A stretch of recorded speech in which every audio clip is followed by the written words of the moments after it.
안녕하세요. 김종합의 경제부동산입니다. 구독, 좋아요 부탁드립니다. 집값이 다시 오르기 시작했다는 무주택자들의 우울함을 한방에 날려버릴 해외발 집값 하락 신호가 터져나왔습니다. 이것으로 인하여 주식과 부동산은 물론 원화와 금값, 원자재, 유가 등이 줄줄이 추락하는 진풍경을 연출하고 있습니다. 문제는 이것이 대세 하락의 시작이라는 점입니다.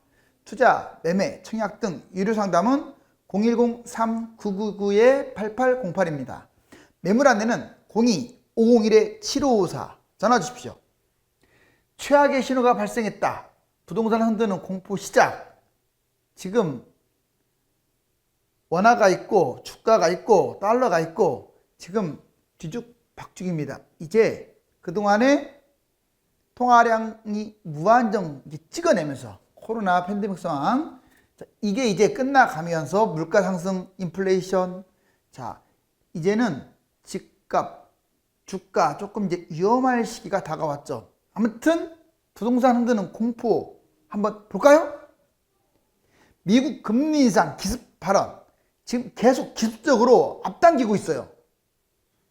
미국 금리 인상 기습 발언 주요 내용 2022년 2회 물가 경제 성장률, 물가 상승 이걸 감안해서 0.5에서 1% 정도. 그 다음에 만약에 이제 미국 금리 인상 이건 항상 선행이 될 가능성이 큽니다. 그래서 앞으로 주가, 금값, 유가, 원자재 이런 것들은 하락할 확률이 큽니다.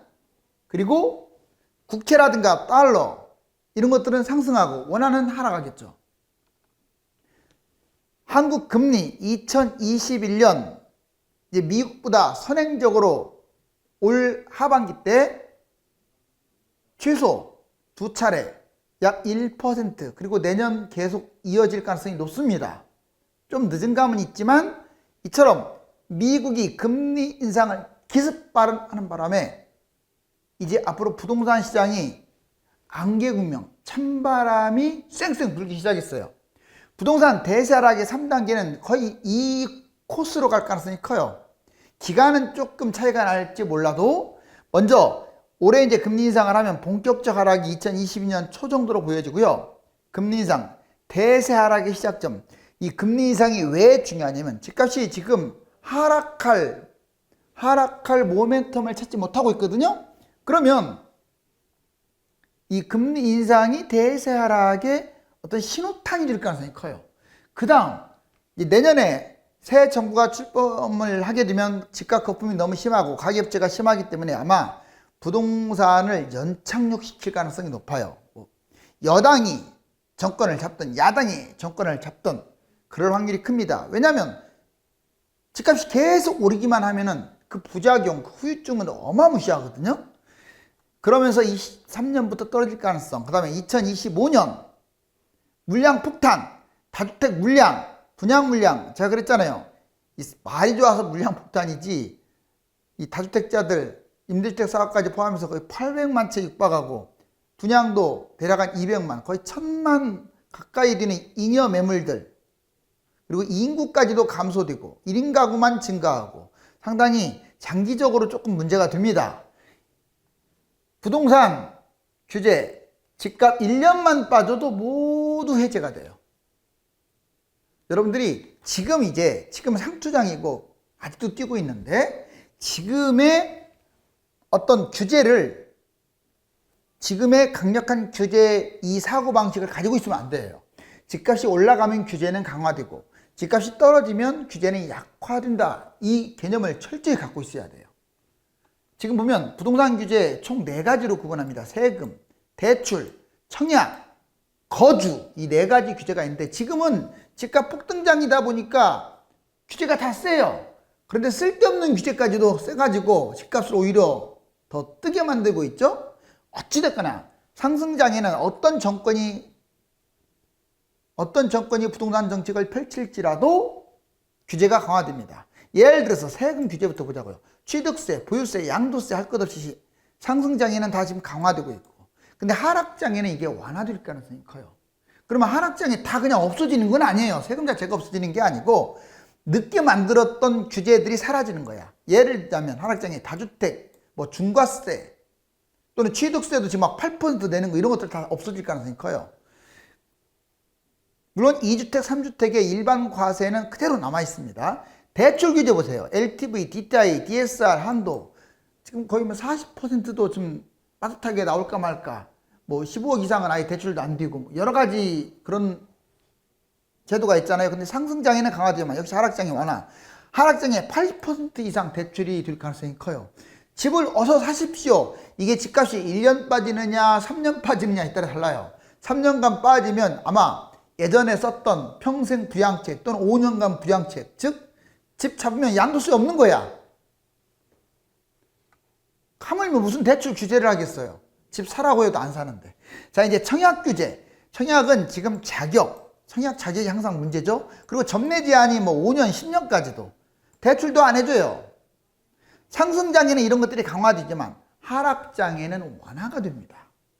하락장 때 특히 이 전매 제한이 뭐 지금은 10년, 뭐 5년 될지 몰라도 신도시래도 길어야 1년 아니면 6개월.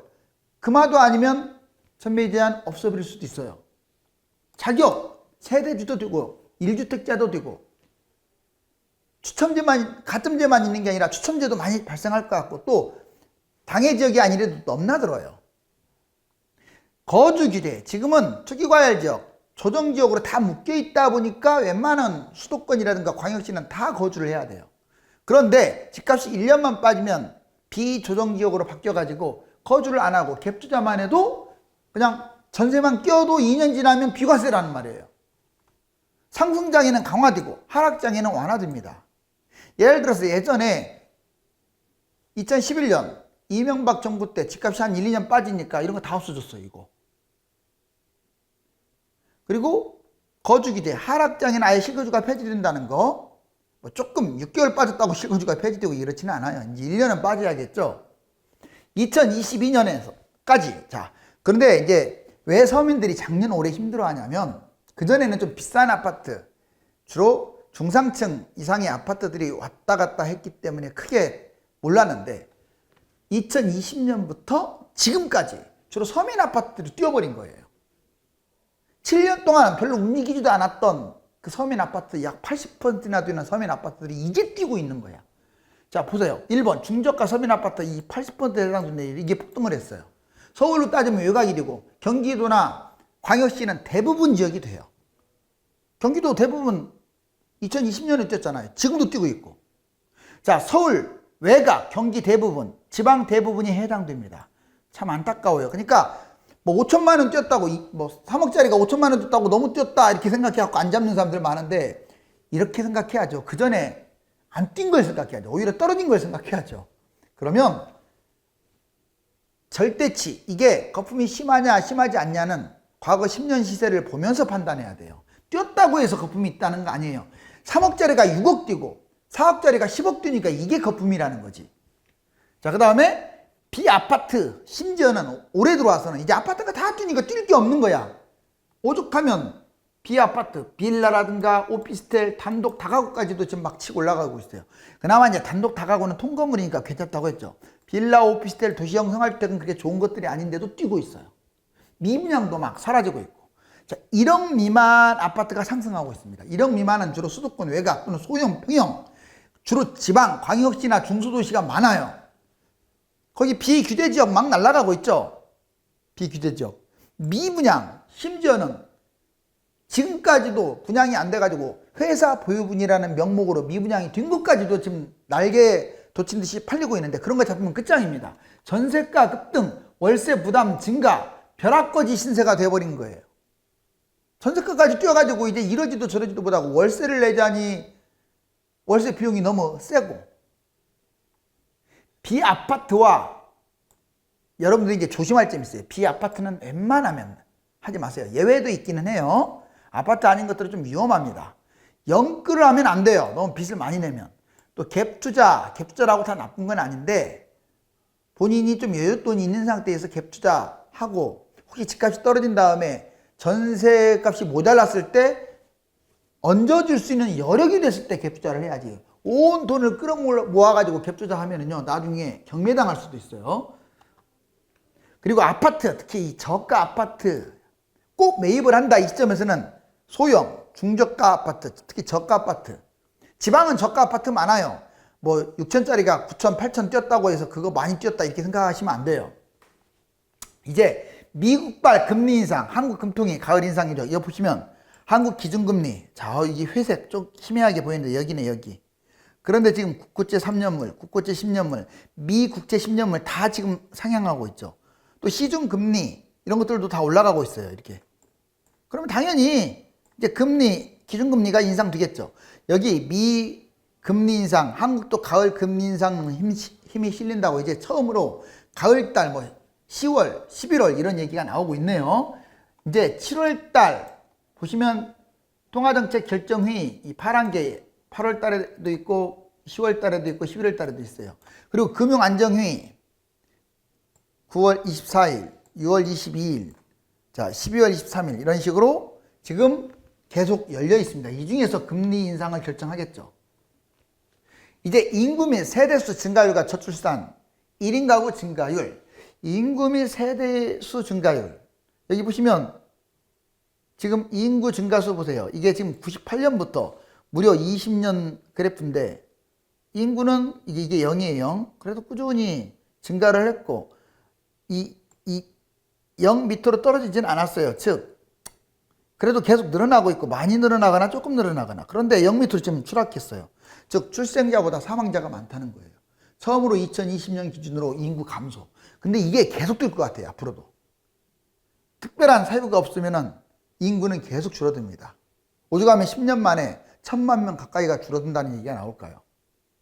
그리고 여기 세대수는 오히려 늘어나고 있죠. 자, 인구는 감소해도 세대수는 오히려 늘어나고 있다. 왜? 1인 가구가 증가하니까. 그래서 이 세대수가 늘어나니까 집값이 뛴다. 뭐 완전히 틀렸다고는 할 수 없는데 그럼 뭔가 착각을 하고 있는 거예요. 여러분들 세대수도 주로 1인 가구가 늘어나는 것은 주택 수요에 도움이 안 돼요. 거의 다 1인 가구예요. 돈이 없는 특히 노인들, 젊은 층. 그래서 1인 가구가 기하급수적으로 늘어나고 있는 것은 오히려 아파트 수요를 못하기 때문에 집값 하락으로 이어질 가능성이 높다. 실질적으로 저출산해서 여기 2020년 기준으로 마이너스로 2만 명 줄어든 이제 사례, 이게 계속 줄어들 거예요, 이렇게. 그리고 1인 가구 증가율 보세요. 2020년 기준으로 30%를 넘었어요. 앞으로 10년 지나면 거의 37, 8% 될 거예요. 그러면 점점 더 1인 가구가 늘어나죠. 그것도 60%나 좀 연세 드신 분들 중심으로. 자, 집값, 물가 상승, GDP 대비. 집값과, 그럼 이 집값이 진짜로, 절대적으로 거품 맞냐? 많이 뛰었다고 해서 거품이 아니잖아요? 거품 맞습니다. 왜냐? 자, 여기 여러분들 2007년에도 꼭지였으면 알 수 있어요, 여기. 근데 집값 보세요. 한참을 뛰어넘었잖아요. 그렇죠? 그리고 이게 뭔 줄 아세요? 물가 상승률이에요, 파란 거. 물가 상승률은 좀 비교적 완만한데 집값 여기까지 와버렸네요. 그리고 이게 고평가 지수인데 옛날에 2006년 이때 이렇게 고평가인데 최근에 이렇게 확 내려가고 있죠. 오히려 여기를 뛰어넘었죠. 그리고 이번엔 GDP 대비도 보자고요. 2007년 고평가 그러다가 쭉 2013년 바닥치고 쭉 올라갔는데 최근 여기에요. 지금 여기 쭉 연결 지어도 자 GDP 대비 지금 GDP도 많이 올랐잖아요. 이때보다 거의 $10,000는 뛰었을 것 같은데 어떻습니까? 엄청나게 지금 집값은 더 뛰어버렸죠. 그리고 침체기가 과연 있느냐, 빠진 적이 있느냐 한번 보자고요. 수도권은 2008년에서 2013년 폭락을 했고 이때 지방은 뛰었어요. 근데 지방은 16년에서 29년 폭락한 근거 자료 여기 보시면 8년 이제 서프라이 모기 이론이 계기가 됐는데 아무튼 폭락을 하다가 그 다음에 반등했지만 결국은 2013년까지 완전히 대폭락을 해버리죠.